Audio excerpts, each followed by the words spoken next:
नमस्कार दोस्तों, कैसे हैं आप लोग? उम्मीद करता हूँ अच्छे और शानदार होंगे। स्वागत है आप सभी का दिशा स्टडी अड्डा में और आज की इस क्लास में। तो चलिए दोस्तों शुरू करते हैं आज की क्लास शानदार प्रश्नों के साथ में। तो पहला प्रश्न है कि प्रधानमंत्री द्वारा उद्घाटित 82 किलोमीटर लंबा देश का पहला रीजनल रैपिड ट्रांजिट सिस्टम यानी आरआरटीएस कॉरिडोर किन शहरों के मध्य संचालित है? तो यह है दिल्ली और मेरठ के बीच में। ठीक है, तो इसके बीच में जो ट्रेन चलेगी उसका क्या नाम है? नमो भारत नाम है। ठीक है, और इसकी जो स्पीड होगी वो लगभग 160 किलोमीटर प्रति घंटा होगी। कल मैंने डिस्कस किया था इस क्वेश्चन के बारे में। नेक्स्ट क्वेश्चन होगा कि हाल ही में चर्चा में रहे विवादित द्वीप डोकाडो ताके सीमा पर किन दो देशों के बीच क्षेत्रीय विवाद है? तो यह दक्षिण कोरिया और जापान के बीच में जो क्षेत्रीय विवाद है, जो डोकाडो है और ताके सीमा है, तो इन दो देशों के मध्य में ये स्थित है। तो इनका जो क्षेत्रीय विवाद है तो दक्षिण कोरिया और जापान के बीच में है। ठीक है, नेक्स्ट क्वेश्चन होगा कि हाल ही में राष्ट्रपति भवन में किस स्वतंत्रता संग्राम सेनानी की प्रतिमा का अनावरण किया गया है? तो है सी राजगोपालाचारी। ठीक है, तो सी राजगोपालाचारी जो थे, तो इन्हें हम लोग प्यार से राजा जी कहा जाता है। ठीक है, और भारत के महान स्वतंत्रता सेनानी, राजनेता, लेखक और विचारक थे। ठीक है, वे स्वतंत्र भारत के अंतिम गवर्नर जनरल और इस पद पर आसीन होने वाले एकमात्र भारतीय थे। ठीक है, और इनका जो जन्म हुआ था वो हुआ था 10 दिसंबर 1878 में। ठीक है, ये आप लोग याद रखना। और जो स्थान है इनका जन्म हुआ था थोरापल्ली, होसूर जो है तमिलनाडु में, वहाँ पे हुआ था। इनकी जो मृत्यु हुई थी वो हुई थी 25 दिसंबर 1972। ठीक है, और इनके जो पेशे थे वो वकील थे और स्वतंत्रता सेनानी थे और एक लेखक भी थे। ठीक है, और ये महात्मा गांधी के घनिष्ठ सहयोगी माने जाते हैं और इन्होंने असहयोग आंदोलन और नमक सत्याग्रह जो गांधी जी ने चलाया उसमें भाग लिया था इन्होंने। ठीक है, और दक्षिण भारत में स्वतंत्रता आंदोलन को मजबूत करने में इनकी प्रमुख भूमिका रही थी। और 1930 में जो वेद रणयम नामक सत्याग्रह हुआ था, तो उसका इन्होंने मतलब लीडरशिप इन्होंने ही करी थी। ठीक है, तो इसको जो दक्षिण भारत का दांडी मार्च बोला जाता है उसको, जो वेदारण्यम नामक सत्याग्रह हुआ था। ठीक है, और दोस्तों याद रखना 1954 में इनको भारत का सर्वोच्च नागरिक सम्मान भारत रत्न मिला था। ठीक है, और उस समय 3 लोगों को मिला था। कौन किसको इसको मिला था आप लोग कमेंट करके जरूर बताना। ठीक है,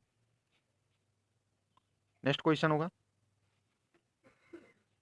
कि हाल ही में भारतीय खाद्य सुरक्षा और मानक प्राधिकरण यानी फसाई द्वारा किसे किस रेलवे स्टेशन को सुरक्षित और स्वच्छ भोजन के लिए प्रतिष्ठित ईट राइट स्टेशन नामक प्रमाणन से सम्मानित किया गया है? तो यह दीमापुर रेलवे स्टेशन। ठीक है, तो यह दीमापुर रेलवे स्टेशन जो है यह छत्तीसगढ़ में है। नेक्स्ट क्वेश्चन होगा कि हाल ही में राजा जी उत्सव का आयोजन कहाँ पर किया जा रहा है? तो यह किया जा रहा है राष्ट्रपति भवन में। ठीक है, यह रिलेटेड है सी राजगोपालाचारी से। ठीक है, और उनकी प्रतिमा का अनावरण किया जा रहा है। तो यह उत्सव उसी आयोजन यह जो राजा जी उत्सव है उन्हीं से रिलेटेड है। ठीक है, नेक्स्ट क्वेश्चन होगा कि हाल ही में चर्चा में रही सुआव नदी किस नदी का एक प्रमुख सहायक नदी है? तो ये जो राप्ती नदी है उसकी सहायक नदी है। ठीक है, नेक्स्ट क्वेश्चन होगा कि हाल ही में खबरों में रही रामसर सूचीबद्ध कोले आर्द्रभूमि जो है वो किस राज्य में है? तो वह है केरल में है। ठीक है, तो जो कोले आर्द्रभूमि है तो यह भारत के केरल राज्य में स्थित है और यह दक्षिण भारत की सबसे महत्वपूर्ण जल भूमि यानी वेटलैंड में से एक मानी जाती है। ठीक है, और यह मुख्य रूप से त्रिशूर और मलप्पापुरम जो जिला है वहाँ उसमें फैली हुई है। ठीक है, और ये अरब सागर के तटीय मैदान के पास स्थित है, ये आप लोग याद रखना। और मानसून के दौरान यहाँ पे जो होता है जल भराव हो जाता है और ये सर्दियों में जल सूखने पर यहाँ पर धान की खेती करी जाती है। ठीक है, और ये जो पूरा क्षेत्र है ये कोले भूमि के नाम से जाना जाता है। और जो प्रवासी पक्षियाँ हैं तो यहाँ पे उनका महत्वपूर्ण आवास होता है, इसलिए इसको आर्द्र भूमि में सूचीबद्ध किया गया है। ठीक है, नेक्स्ट क्वेश्चन होगा कि हाल ही में सैयद 3G मिसाइल का सफलतापूर्वक परीक्षण किस देश के द्वारा किया गया है? तो यह किया गया ईरान में। ठीक है, और जैसा कि आप लोग पता होगा अमेरिका और ईरान के बीच में इस समय तनाव चल रहा है, तो जो ईरान है वो कोई ना कोई परीक्षण वर्तमान में करता रहा है।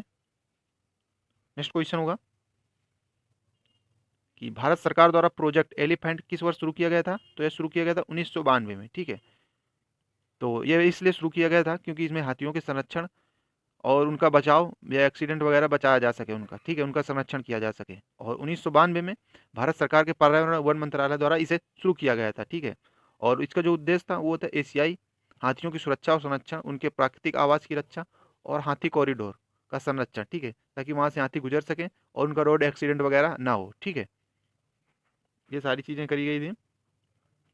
नेक्स्ट क्वेश्चन होगा कि वर्ल्ड ग्लोबल इकोनॉमिक,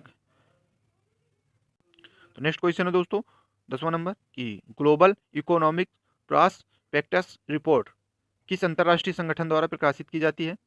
तो ये की जाती है विश्व बैंक के द्वारा। ठीक है, तो वर्ल्ड बैंक जो है वो है भारत का एक वर्ल्ड का एक अंतर्राष्ट्रीय वित्तीय संस्था है। ठीक है, जो विकासशील देशों को गरीबी कम करने और आर्थिक विकास बढ़ाने के लिए और उनको ऋण देने के लिए और उनको हर प्रकार की सहायता, ऋण से रिलेटेड और तकनीकी सहायता प्रदान करने के लिए वर्ल्ड बैंक का निर्माण किया गया था। ठीक है, और इसकी जो स्थापना हुई थी वो हुई थी 1944 में, और ब्रेटन वुड्स सम्मेलन के दौरान इसकी स्थापना हुई थी। ठीक है, और पूछा जाता है कि सम्मेलन के दौरान इसकी स्थापना हुई, तो ऑप्शन भी देगा, तो उसमें सही होगा ब्रेटन वुड्स सम्मेलन। ठीक है, और जो इसने कार्य करना प्रारंभ किया वो किया था 1946 से, और जो जो इसका मुख्यालय है वो है वाशिंगटन डीसी में। ठीक है, ये आप लोग याद रखना।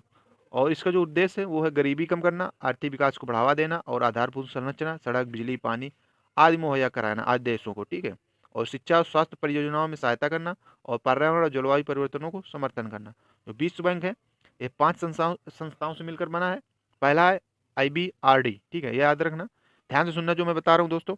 पहला IBRD यानी international bank for reconstruction and development. ठीक है, मध्यम आय वाले देशों को ऋण प्रदान करना है, इसका ये मतलब हुआ। और दूसरा हुआ IDA। ठीक है, इंटरनेशनल डेवलपमेंट एसोसिएशन, इसका मतलब हुआ गरीब देशों को कम ब्याज या बिना ब्याज ऋण देना। ठीक है, और तीसरा हुआ IFC, इंटरनेशनल फाइनेंस कॉरपोरेशन। ठीक है, ये इसका मतलब हुआ निजी क्षेत्रों के विकास को बढ़ावा देना। ठीक है, और चौथा हुआ मीगा। ठीक है, इसका मतलब हुआ मीगा, मीगा का मतलब हुआ निवेश जोखिम बीमा। ठीक है, बीमा वगैरह कराती है, जो भी ऋण वगैरह देती है। और पांचवा हुआ ICSID। ठीक है, international centre for settlement of investment dispute, जो भी विवाद है निवेश के उनका समाधान करना। ठीक है, तो भारत जो है वो विश्व बैंक का संस्थापक सदस्य है, ये आप लोग याद रखना। ठीक है, नेक्स्ट क्वेश्चन होगा कि कुड़नकुलम परमाणु ऊर्जा संयंत्र का निर्माण किस देश के तकनीक सहयोग से किया गया था? तो ये किया गया था रूस के सहयोग से। ठीक है, तो दोस्तों आज की रही है क्लास, कैसी लगी आप लोगों को कमेंट करके जरूर बताना, और मिलते हैं एक नई क्लास में शानदार प्रश्नों के साथ में। तब तक के लिए दोस्तों जय हिंद।